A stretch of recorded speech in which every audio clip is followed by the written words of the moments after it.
And your reflection on that win tonight? Yeah, really happy with it. I think the boys gave everything, which is all you can ever ask. Obviously it's a shame now, another victory in the league, but we go into the 4-week lockdown. We don't have another game, but that's the one good thing about playing at this level. We don't give a good performance and get a bad result on Saturday. We quickly put it right with the performance and the result which we did tonight against Handsworth.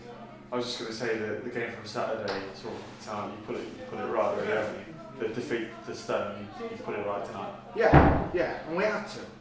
As I just mentioned, we're going to 4 weeks now, and we didn't want to be looking back on 2 bad performances, 2 bad results, which could mask the excellent start we made to the season, which it would have done. And I told the boys that at the start of the game, and they went out there and gave a great performance, fantastic football at times, and really showed what we're about. So no, absolutely delighted with the result, with the performance especially. And that first half, you know, we could have been out of sight really, but they dragged it back. Was you happy to see Doug's get on the score sheet? Happy to see anyone get on the score sheet. You don't have to be Doug's. But yeah, I think throughout the whole game we had chances, but once again they did. But we spoke about that at the end of the game, about the chances they created and what we did, and what we could do better to stop that. And I do think at times we give chances away too easy, and that's something that I said to them tonight. I think the game could have well been finished off before the last 5-10 minutes when they came into it.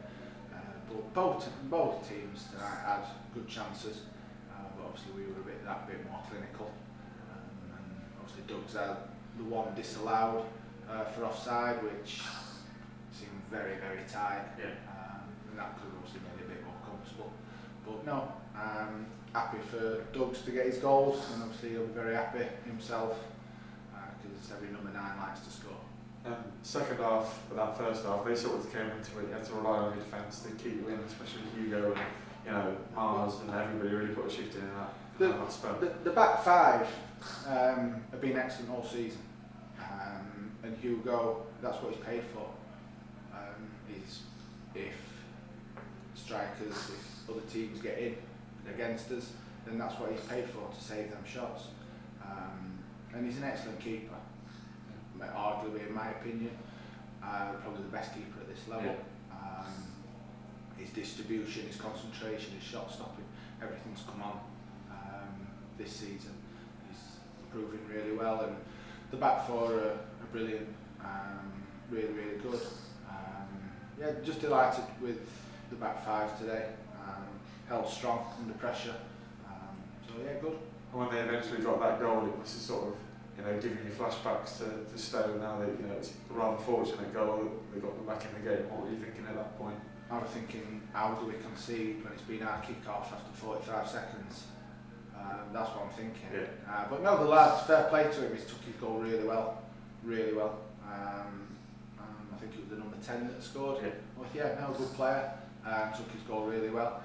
But there's never a good time to concede, but very early on in the second half gives us time to get back into the game. And obviously we were delighted with how we played in the first half, but I think it just gave us that shock to get back on the ball and showed that we had to go again, and it wasn't just going to be a given 3 points, and we had to work hard for it, which we did. But we got I think Doug scored pretty much soon after, a couple of minutes after, and then it was a good game of football from both teams. Was that the reaction you were looking for then after conceding? That's the reaction anybody wants. When you go behind, when you concede and draw in, you want to see who the men are in your team, who wants to be confident enough to get on the ball, who's man enough to say, yeah, I'll have it, and get the best out of the teammates, and that's what they did. And they responded really well. So a 4-week break, coming up now, how will the club use that to get, are we going to go back? Do we train in? Well, we can't train. The lads have got to go off and do their own bit to keep the fitness levels up.